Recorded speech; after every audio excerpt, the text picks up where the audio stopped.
भारत की विदेश नीति से प्रभावित यूएई सरकार के मंत्री उमर सुल्तान अल ओलामा ने भारतीय विदेश मंत्री एस जयशंकर की जमकर तारीफ की है।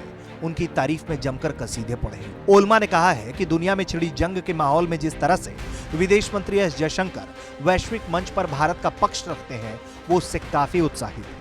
दिल्ली में आयोजित एक थिंक टैंक समिट में वर्चुअल शामिल होते हुए संयुक्त अरब अमीरात के आर्टिफिशियल इंटेलिजेंस विभाग के राज्य मंत्री उमर सुल्तान अल ओलमा ने ये बातें कही हैं। यूएई के मंत्री ओलमा ने समिट के दौरान कहा कि इतिहास देखें तो पहले दुनिया कई खेमों में बटी थी, जहां आपको किसी न किसी एक पक्ष का चुनाव करना होता था। ओलमा ने कहा कि लेकिन वो भारत के विदेश मंत्री से काफी प्रभावित हैं और उनके कुछ भाषण भी देखे हैं।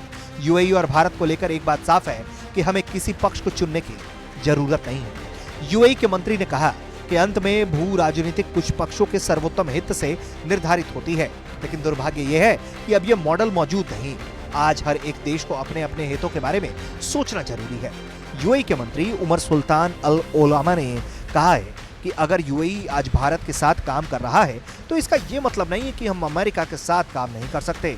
उन्होंने I2U2 यानी कि इंडिया, इजराइल, यूएई, यूएसए का बेहतरीन उदाहरण देते हुए कहा कि आज हम तीनों देश यूएई, भारत और अमेरिका भी एक साथ काम कर सकते हैं। निवेश और व्यापार की ताकत को बताते हुए यूएई के मंत्री ने कहा कि अब वक्त आ गया है कि वाणिज्य और व्यापार के माध्यम से दुनिया पर धाक जमाई जाए। उन्होंने कहा कि अगर भारत और यूएई एक साथ काम करें तो दुनिया में अपनी छाप छोड़ सकते हैं। ओलमा ने कहा भारत और संयुक्त अरब अमीरात के बीच सहयोग के लिए कई संभावित क्षेत्र हैं। स्टार्टअप जैसे महत्वपूर्ण क्षेत्रों में सहयोग से हम काफी आगे बढ़ सकते हैं। यहाँ आपको हम जरूर ये बता दें कि एस जयशंकर लगातार विदेशी मंचों पर दुनिया के तमाम प्रोपेगेंडाओं का पर्दाफाश करते रहे हैं।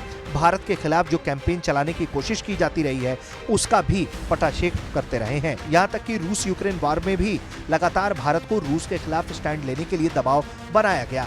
रूस से तेल खरीदने को लेकर भारत पर दबाव बनाया गया कि वो ऐसा ना करे, लेकिन एस जयशंकर ने मौके मौके पर तमाम इस तरह के विरोधों का करारा जवाब दिया और उन तमाम प्रतिद्वंदियों का मुंह बंद कर दिया और ये साफ संदेश दिया कि भारत सबसे पहले अपने लोगों का हित देखेगा, उसके बाद वो किसी दूसरी चीज की परवाह करेगा। ब्यूरो रिपोर्ट, भारत तक।